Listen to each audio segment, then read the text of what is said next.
Hello, Joey here. Welcome back to my channel. Today I'm finally sharing the first batch of books that I read this year. There are 5 of them. I've added timestamps if you want to jump ahead.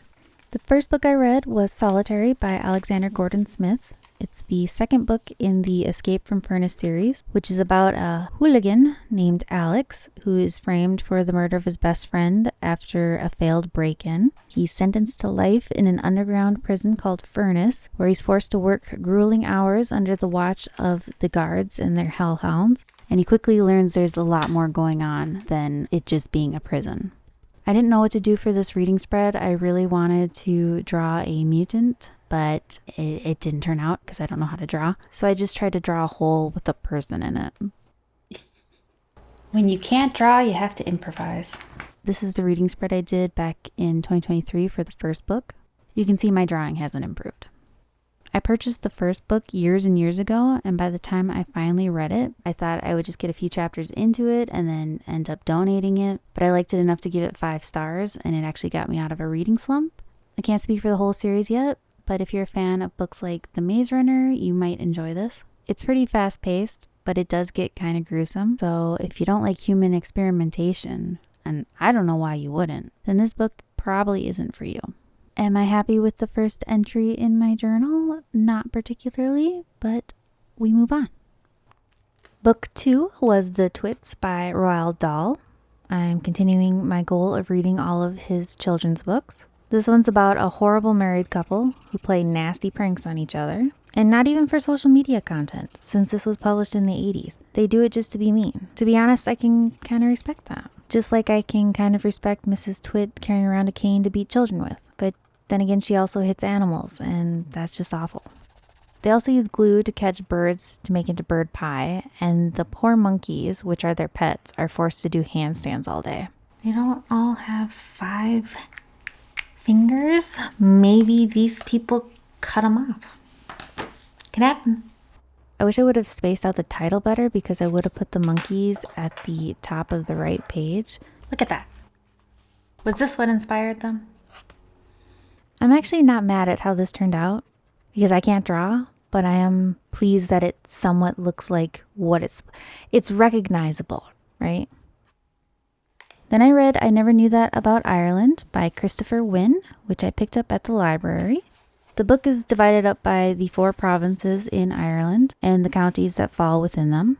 Winn then delves into each county and provides lesser-known facts and stories about people or places you might not have heard of from typical travel books. I took copious notes in this travel insert I've been using to gather info specifically on Ireland.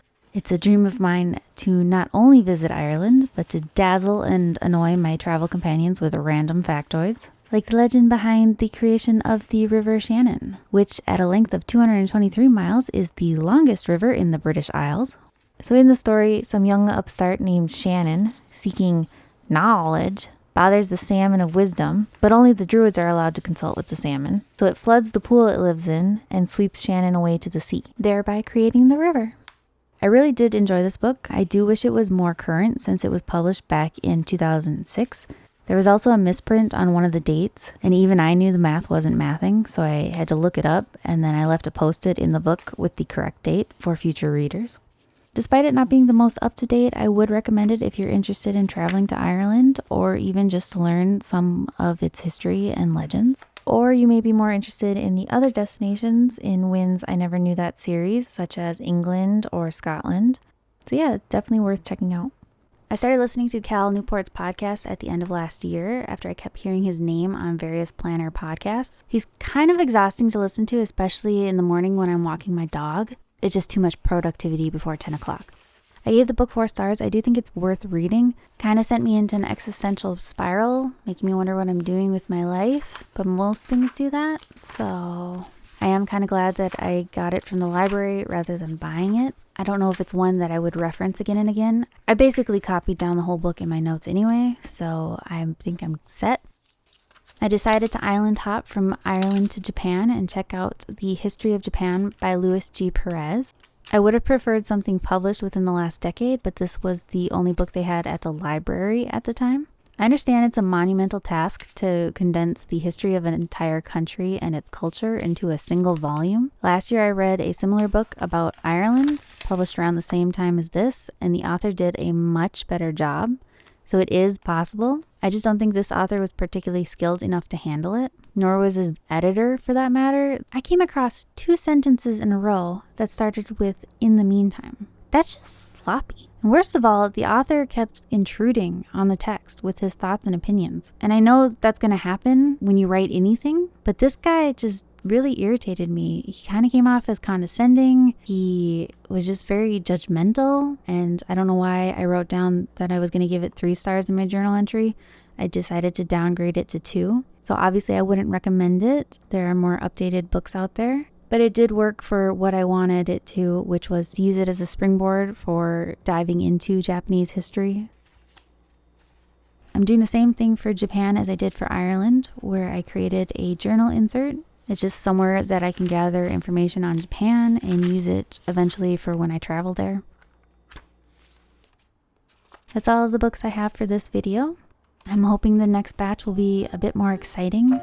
I love reading your questions and comments, so please don't hesitate to leave any down below. Happy reading, and I'll see you in the next one. Thank you for watching. Bye!